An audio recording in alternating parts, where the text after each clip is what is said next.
Hello বন্ধুরা, কেমন আছো তোমরা সবাই? আশা করছি তোমরা সবাই খুব ভালো আছো। প্রত্যেক দিনের মতো আজও নিয়ে চলে এসেছি বেশ কিছু কিচেন টিপস। আর যেই টিপসগুলো জানলে আমাদের সংসারের কাজগুলো তো সহজ হবেই, সাথে বেশ কিছুটা আমরা সাশ্রয় করে নিতে পারবো। তার সাথে আমরা বেশ কিছুটা সময় আর শ্রমকেও বাঁচিয়ে নিতে পারবো। চলো তাহলে আজকের ভিডিওটা শুরু করা যাক। টাইম ইউজের যে জলের বোতলগুলো আমরা রাস্তাঘাটে নানান রকম কোল্ড ড্রিঙ্কস বা জল কিনে খেয়ে থাকি, তখন কিন্তু এই বোতলগুলো খাওয়া হয়ে গেলে ফেলে দিই। আজকে থেকে এই বোতল যদি ফেলে না দিই, আমাদের কিন্তু বেশ অনেকগুলো কাজ করে নিতে পারবো। তার মধ্যে একটা কাজ বা একটা টিপস আমি তোমাদের সাথে শেয়ার করব। আর এই টিপস গুলো জানা থাকলে কিন্তু আমাদের বেশ অনেকটাই সুবিধা হবে। তো এখানে সেই রকমই একটা নিয়ে নিয়েছি, ছোট্ট একটা জলের বোতল। আর এই জলের বোতলটাকে ভালো করে পরিষ্কার করে ভেতরটা শুকিয়ে নিয়েছি। তারপর নিয়ে নিয়েছি এরকম একটা ছুরিটাকে বেশ খানিকটা এরকম গরম করে নেবো। তোমাদের কাছে লোহার যদি অন্যান্য কোনো কিছু থাকে ধারালো, সেটাই গরম করে নেবে। তারপর গরম করা হয়ে গেলে এরকম ভাবে বোতলের মধ্যে একটা ছিদ্র করে নেবে, মাঝ বরাবর আড়াআড়ি করে। তো এইভাবে দেখতে পাচ্ছ, ছিদ্রটা কিন্তু খুব বেশি বড় করলে হবে না, আবার একেবারে ছোট করলেও হবে না। এরপর তোমরা হয়তো ভাবছো এই বোতলটা দিয়ে আমরা কি করব। হ্যাঁ বন্ধুরা, সম্পূর্ণ ভিডিওটা দেখলেই বুঝতে পারবে। আমরা অনেকেই আছি খুচরো পয়সা এদিক ওদিক ফেলে রাখি। দেখো, যতই আমরা এদিক ওদিক ফেলে রাখি না কেন, কোথাও গিয়ে যদি 1 টাকা 2 টাকা করেও জমাই, তাহলে কিন্তু একটু একটু করেই আমাদের বেশ অনেকটা জমে যাবে। তো কি করব, আর টাকা পয়সা জমানোর জন্য আমরা কিন্তু পিগি ব্যাংক বা নানান রকম ছোট ঘট ব্যবহার করে থাকি। সেগুলো খরচা সাপেক্ষ ব্যাপার। তাই ফেলে দেওয়া বোতলকে যদি এরকম ভাবে আমরা ব্যাংক হিসাবে ব্যবহার করতে পারি, তাহলে দেখবে কোথাও গিয়ে কিন্তু বেশ খানিকটা সাশ্রয় হচ্ছে। এদিক ওদিক টাকাটা বা পয়সাটা ফেলে না রেখে খুচরো পয়সাগুলো যদি এই বোতলের মধ্যে জমিয়ে রাখি, তাহলে দেখো বন্ধুরা, কতটা কিন্তু পয়সা আমরা জমিয়ে নিতে পারবো। এরকমই দেখতে পাচ্ছ, আমি কিন্তু একটা বোতল জমিয়ে নিয়েছি। আর তাহলে কিন্তু কোনো বোতলই আমরা এবার থেকে ফেলে দেবো না। ভালো লাগলে লাইক করে দিও। দেখে নাও পরের টিপস। এখানে দেখো, এই নিয়ে নিয়েছি এরকম একটা নেটের ব্যাগ। আর আমরা যখন রাস্তাঘাটে কোনো দরকারে কাজকর্মে বেরোই, এই ধরনের ব্যাগগুলো নিই। প্রয়োজনীয় ছাতা, জলের বোতল বা কোনো কাগজপত্র, পয়সার ব্যাগ, এগুলো নিই তো এই ব্যাগের মধ্যে।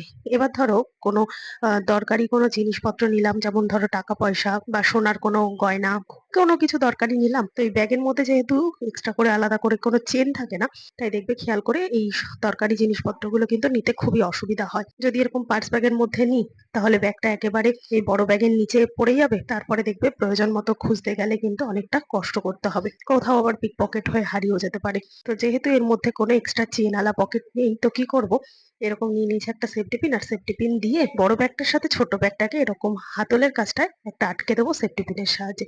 দেখবে বন্ধুরা, ব্যাগটা তো ফিক্সড হয়ে গেল। আর আমাদের যে ছোট পার্স ব্যাগ বা কাঁধের ব্যাগের মধ্যে যে 2-3টে পার্ট চেন থাকে না, ঠিক সেরকমই দেখবে একটা পকেট মতো হয়ে যাবে।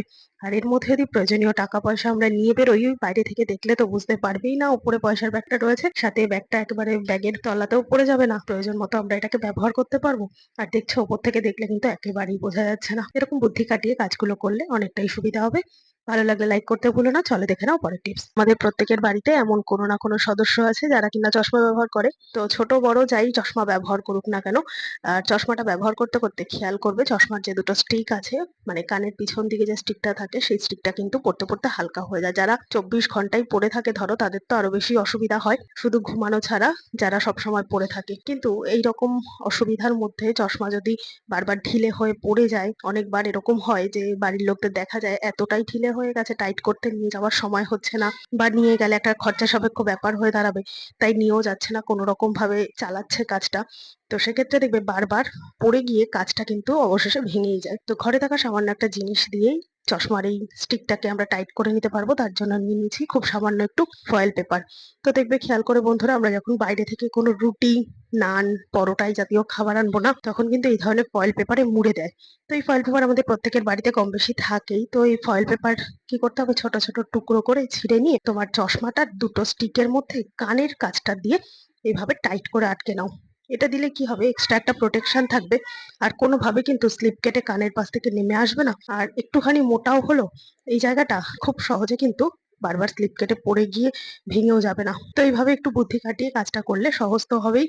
ভালো লাগলে লাইক করতে ভুলো না। দেখে নাও পরের টিপস। হাতা, খুন্তি, এই ধরনের জিনিসগুলো কিন্তু আমরা রান্নাঘরে ব্যবহার করে থাকি। রান্নাঘর ছাড়াও এগুলো কি আর আমরা কোথাও ব্যবহার করতে পারবো, এটা কি কখনো ভেবেছি?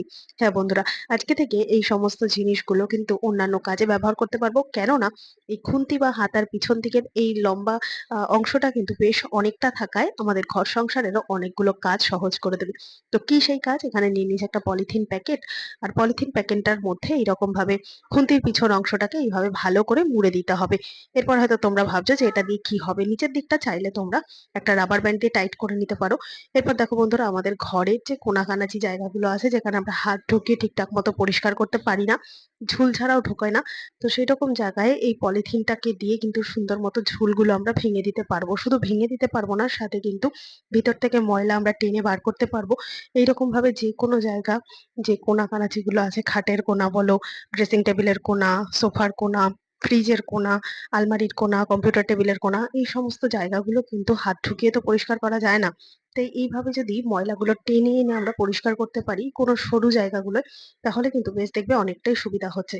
আর এইভাবে পরিষ্কার করলে পরিষ্কার তো হবেই, তাতে আমাদের কাজের কষ্টও কিন্তু বেশ কিছুটা কমবে। কেননা এই জায়গাটা পরিষ্কার করতে গেলে হয়তো বা আমাদের আলমারি সরাতে হতো বা টেবিলটা সরাতে হতো, সরানোর নড়ানোর কোনো কিছুর প্রয়োজন নেই। এইভাবে যদি হালকা হালকা করে একটু পরিষ্কার করে নেওয়া যায় সপ্তাহে একদিন, তাহলে কিন্তু এত আর ডিপ ক্লিন আমাদের করতে হয় না। তো আশা করছি আজকে সমস্ত টিপস তোমাদের কাজে দেবে। ভালো লেগে থাকলে লাইক কমেন্ট শেয়ার করে পাশে থাকবে। আর আমার এই ভিডিওটা কে কোথা থেকে দেখছো কমেন্ট করে জানাতে ভুলবে না। দেখা হবে আবার অন্য কোনো ভিডিওর সঙ্গে। ধন্যবাদ।